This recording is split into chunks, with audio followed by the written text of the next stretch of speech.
Сәлеметсіздер ме? Мен Апетова Амина.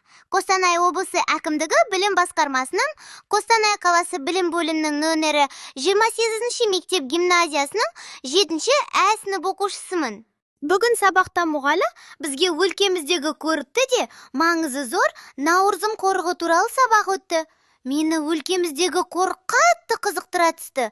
Ондағы флора, фауна жайында бәрін өз көзіммен көргім келіп, сапарға шықтым. Наурызым мемлекеттік табиғи қорығы 1931 жылға 30 маусымда құрылған. Қорықты құрудағы басты мақсат қорықтың сирек кездесетін бірегей табиғи кешендерін, жануарлар мен өсімдіктер әлемін табиғи жағдайда сақтау.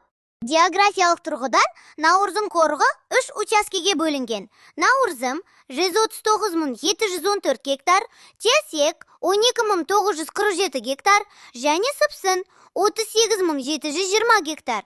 Учаскелер бір-бірінен 9-14 километр қашықтықта орналасқан. Наурызым бұл бірнеше геоморфологиялық деңгейден теңіз деңгейінен 120-125 метр биіктікте тұратын жазық төрткіл сатылы орын. Наурызым қорығы Торғай және Тобыл өзендерінің бассейндерінің ортасында ендік су алабында орналасқан. Маусымдық ағыны мен ендік бағыты бар уақытша су ағындары өзен желісінің негізгі өкілдері болып табылады. Шығыс бағыттағы ірі өзендер Наурызым, Қарасу және Данабеке. Оңтүстік батыстан тағы бір өзен ағып жатыр. Ол Үлкен Қараелгі. Наурызым мемлекеттік табиғи қорығында өсімдіктің 687 түрі бар. Соның ішінде ең көп тарағаны алабұта, зиягүл, қияқөлең, қалампыр, арша, тағы басқа. Қорықта осы өсімдіктердің 12 түрі қызыл кітапқа енгізілген.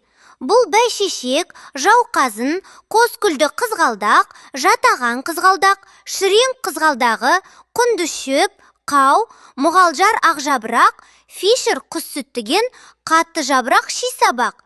Сонымен қатар шипалы дәрі-дәрмек өсімдіктер де бар. Олар дәрілік түймедағы, таңқурай, жол-желкен, итмұрын, қара жеміс, қылша, қалақай, бақа жабырақ. Наурызым қорығы өзінің қарағайлы орман ағаштарымен ерекше көзге түседі. Мұнда Наурызым қарағайлы, Тірсек қарағайы және Сыпсын қарағайы деген 3 экологиялық жүйе бар. Осы қарауытқан қарағайлы тоғай арасында ақ қайың, қотыр қайың, қызыл қайың, үлпек қайың, имек қайың, ақ терек және көк теректерде араласып өсіп жатыр. Көктем келген мезгілде дала көк кілемге айналады. Орман шабындығында ашық сары тіс жанар гүлдер, алсас телімдерінде иіліп тұрған қызғалдақтар және екі түсті қызғалдақтар көктеп шығады. Мамыр айының басында әдемі шірен қызғалдағы шығады. Ойпаң жерлерде нәзік қызғылт түспен дала бадамгүл бұтақтары ашылады. Спира, ирис және басқа да гүлдер гүлдене бастайды. Наурызым қорығының жануарлар әлемі алуан түрлі. Наурызым мемлекеттік табиғи қорығы Орталық Азияда бірінші болып, ЮНЕСКО-ның бүкіл әлемдік табиғи мұра мәртебесін алған Қазақстандағы қос қорықтың бірі. Қорықтар бір географиялық аймақта және суда жүзетін құстардың көшу жолында жатқандықтан Сарыарқа солтүстік Қазақстан даласы мен көлдері атты жалпы атаумен бір аталымға біріктірілген. Нысандарға берілген мәртебе аталған табиғат кешендерінің тұтастығы мен сақталуына қосымша кепілдіктер береді. Мұнда құстың 318 түрі бар. Көбі суда жүзетіндер мен торғай тәрізділер.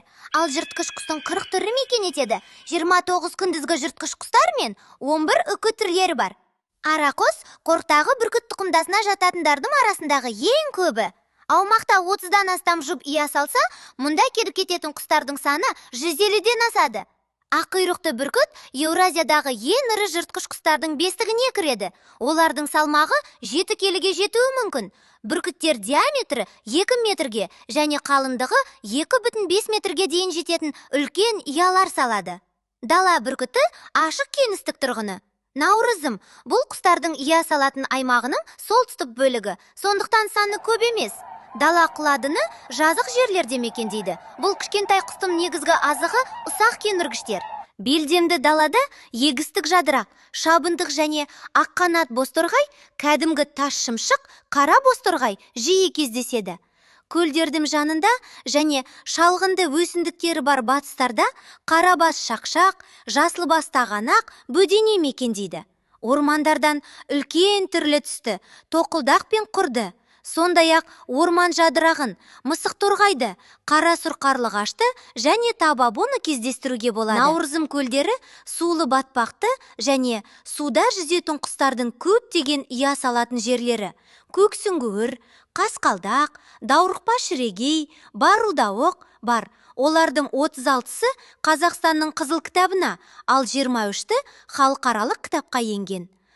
Наурызым қорығының орман алқабында бөкен, Сібір елігі, сілеусін, кәдімгі тиін, кірпі, кен таралған ақ қоян, борсық, ақ тышқан, орман сусары және жанат белгіленген.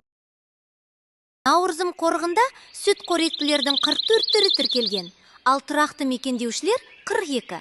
Бұл елік, бұлан, суыр, қабан, түлкі, қасқыр, аққыз, сілеусін, аққалақ, борсық және басқалар. Сондай-ақ, қорықта бауыр мен жорғалаушылар бар. Секіргіш кесіртке, дала абжыланы және қосмекенділер, тарбақа, жасыл құрбақа, балықтардың 10 түрі бар. Жалпы Наурызым қорығы тұрақты зерттеулер жүргізіліп келе жатқан өмірдің бірі. Көптеген жылдар бойы ол ММУ ғалымдары мен студенттерінің дала базасының қызметін атқарған еді. Мұнда орнитология мен экология саласының классикалық жұмыстары жүргізілді. Наурызым қорығы ЮНЕСКО-ның дүниежүзілік мұра тізіміне енгізілген. Шетел ғалымдары қорықтың бірегей табиғатын зерттеуге үлкен қызығушылық танытып отыр. Осымен менің Наурызым қорығына жасаған саяхатым тамам. Қорық туралы көп ақпарат алдыңыздар деген сенімдемін. Назар аударғандарыңызға көп рахмет.